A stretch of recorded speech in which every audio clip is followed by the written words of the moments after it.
From Wish TV and the All Indiana Podcast Network, this is the News 8 Daily 8 Podcast with Wish TV's Kylie Conway. A Wish TV News 8 update. Hi, I'm Kylie Conway, and this is your News 8 Daily 8 for Friday, September 8th. It is the best weather day of the week to close out the work week.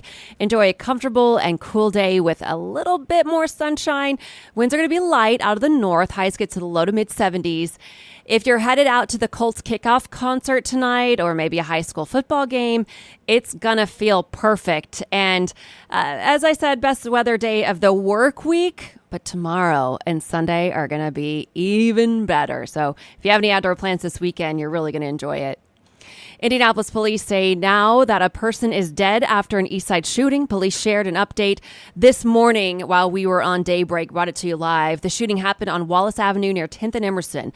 Police say the victim was initially taken to the hospital in critical condition but did die. The department didn't share any information about the victim's gender or age or a possible suspect. And this morning, the Marion County coroner released the name of a 17-year-old shot and killed in Lawrence. His name is Mecky Reeves. Police say they found Reeves shot inside a car last night on Leone Drive near 49th and Shadeland. No one has been arrested. An Illinois woman faces charges after a standoff at the Carmel police headquarters. Police say Stephanie Abbo walked into the station just before 5 yesterday evening, threatened officers, and claimed she had a gun. Police say Abbo did not have a gun, but did have pepper spray and tried to use it on officers. A negotiator, a SWAT and tactical team, and the event response group all arrived at one point. Officers arrested Abbo within 40 minutes. She's now charged with intimidation and attempted battery of a police officer.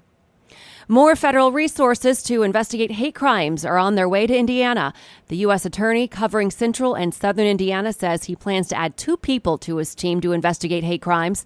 Zachary Myers met with city leaders in Bloomington for a forum yesterday. He says it's part of a nationwide program to educate communities. It can happen in any city, in any town, throughout the 60 counties, that we cover in the Southern District of Indiana, where frankly we're seeing these problems all over the United States. Myers says a volatile political climate and social media are fueling the rise in hate crimes. A court appearance for the man accused of killing Marion County Sheriff's Deputy John Durham is happening today. Orlando Mitchell is charged with murder, robbery resulting in serious bodily injury, and escape. Investigators say Mitchell used his handcuff chain to choke Durham as they left for a medical appointment in July. Mitchell was in jail on a murder charge accused of shooting the mother of his child outside a daycare. This morning's hearing set for 9 o'clock. Also today, the federal sentencing hearing for an IMPD officer seen on camera stomping on a handcuffed man's face on Monument Circle. Sergeant Eric Huxley pleaded guilty to deprivation of rights under color of law in May. Prosecutors want Huxley to serve up to 2 years in prison. The hearing starts at 3:30 this afternoon. Huxley still faces state charges. As an I-Team investigation digs into Indiana's town marshal program, an Indiana leader in that field says more oversight may be necessary, but not a full state takeover. Charles Carter is a town marshal in Poseyville and the president of the Indiana Marshal Association.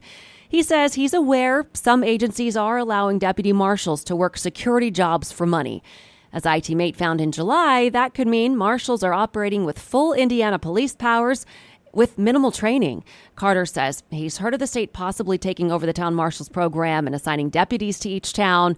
He says that's dangerous and points to the lack of management by town officials instead. A town marshal's agency that tries to overstep or be more than what they need to be.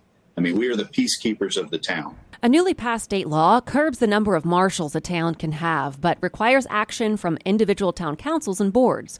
Carter says most town marshal agencies are in small towns with only 2 or 3 people in the department.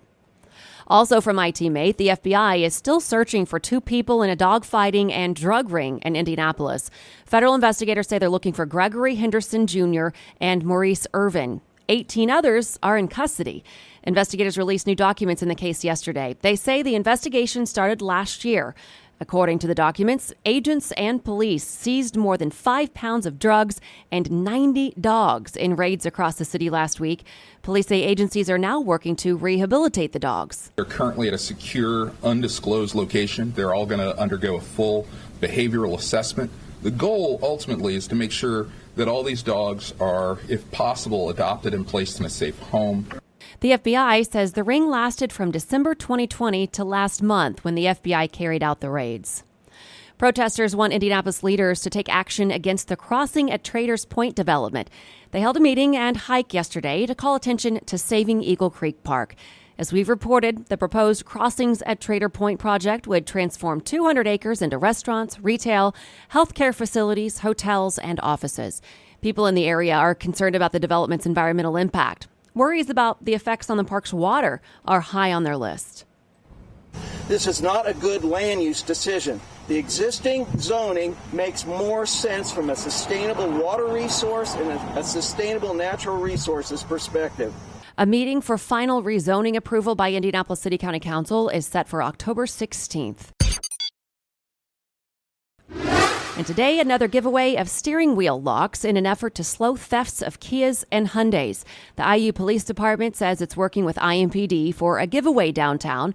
If you have a Kia from 2011 through 2021 or a Hyundai from 2015 through 2021, you can get one of the locks. Officers will pass them out from 8 to 4 at the IUPD Indianapolis Division offices. It's on 10th Street at the north end of the IUPUI and hospital campus.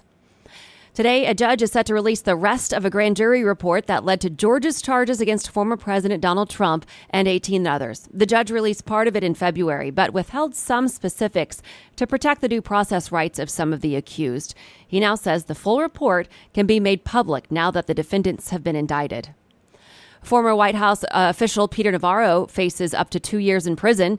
He was convicted of 2 counts of contempt of Congress yesterday for refusing to cooperate with a congressional investigation into the January 6th Capitol attack. Navarro served as a trade advisor in the Trump administration and later promoted baseless claims of voter fraud in the 2020 election.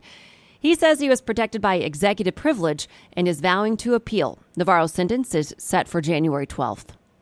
Floating barriers placed in Texas on the Rio Grande can stay in place for now.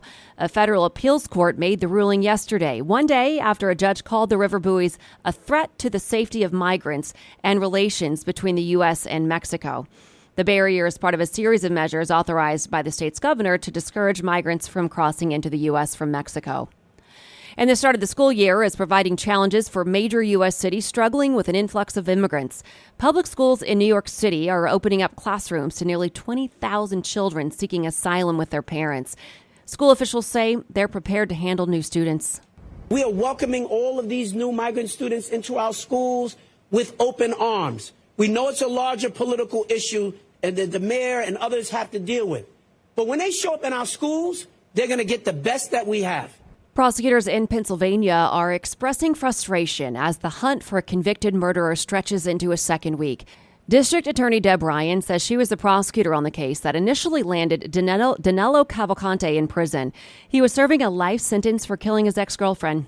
As we reported, Cavalcante escaped last Thursday. Hundreds of heavily armed searchers are scouring roads, neighborhoods, and wooded areas for any sign of him. There's also a $20,000 reward for any information leading to his capture. North Korea claims its newest submarine has nuclear attack capabilities. Leader Kim Jong-un made the claim this morning, describing the sub as a crucial step in building a nuclear-armed navy to counter the U.S. and its Asian allies. Kim says his country has been developing the sub for years. He did not say how many missiles it could carry or fire.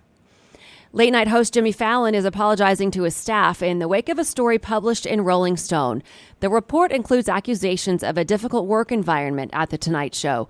The magazine says 16 current and former employees told its reporters that work conditions were detrimental to their mental health. In a follow-up story, Rolling Stone reports Fallon apologized to staff over a Zoom call. Employees say Fallon told them he didn't intend to create that type of atmosphere and that he's embarrassed. NBC says it encourages all employees to report concerns. That 70s Show actor Danny Masterson has been sentenced to 30 years to life in prison for raping 2 women. A Los Angeles judge handed down the sentence yesterday. Masterson is convicted of raping 2 women at his Hollywood area home in 2003. Prosecutors say the prison term provides justice for the victims. Masterson maintains his innocence. His attorneys say they plan to appeal. The first experiment to produce oxygen on another planet is over. NASA says the experiment on Mars exceeded the agency's goals. The device is called MOXIE. It sits on the Perseverance rover. NASA says it uses carbon dioxide and converts it into oxygen. According to the agency, Moxie has generated 122 grams of oxygen since the experiment started 2 years ago. NASA says that's equal to what a small dog breathes in 10 hours. The Detroit Lions are undefeated. Fans can say that for the first time in years after the team finally won a season opener and spoiled a Super Bowl celebration in the process. It happened on the road in Kansas City on the night when the Chiefs raised the banner celebrating their title. 21-20 was the final. The Chiefs had won 8 straight openers, and the Lions had lost 5 in a row. And tomorrow, play like a pacer and run the bases of Victory Field. Wish TV is proud to be a partner for the Indy Ultimate. It is so much fun. It takes off tomorrow morning in downtown Indianapolis. Course takes runners and walkers through iconic Indianapolis landmarks like Gainbridge Fieldhouse and the State House. Start time is 8 a.m. You also get to kick a field goal at Lucas Oil Stadium. Try your hand at catching a football. All kinds of good stuff.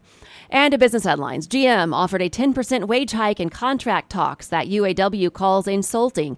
Ford said it had offered a 9% wage increase through 2027 and 6% lump sum payments, much less than the 46% wage hike being sought by the union through September 2027. The UAW has said 97% of its members voted in favor of authorizing a strike if an agreement is not reached.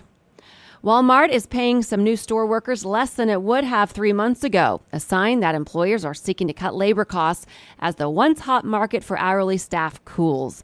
Walmart says the change in pay structure allows workers to do different jobs across the store, learning new skills to move up in the company. Employers and workers are expected to see an increase of at least 6.5% in health plan costs next year. That's according to major benefits consulting firms Mercer and Willis Towers Watson. Hospitals' higher labor costs and heavy demand for new and expensive diabetes and obesity drugs are to blame. Meanwhile, Microsoft bets on its new game Starfield to drive Xbox sales. Starfield is an Xbox-exclusive game released this week after 7 years in the works. The American Gaming Association says it expects a nearly 60% increase from last season when it comes to betting on the NFL. 14% plan to place their bets online as betting becomes legal in more states. Sports betting is now legal in 34 states, including Indiana. This has been your News 8 Daily 8 for Wish TV. I'm Kylie Conway. Online at wishtv.com and like us on Facebook when you search Wish TV. This is the News 8 Daily 8 podcast with Wish TV's Kylie Conway. A Wish TV News 8 update on demand for even more on demand and on the go. Connect with Wish TV on Facebook at wishtv.com and on the free Wish TV mobile app. Thank you for listening, and be sure to like, subscribe, and follow this podcast for updates every weekday morning on the All Indiana Podcast Network and wherever you get your podcast.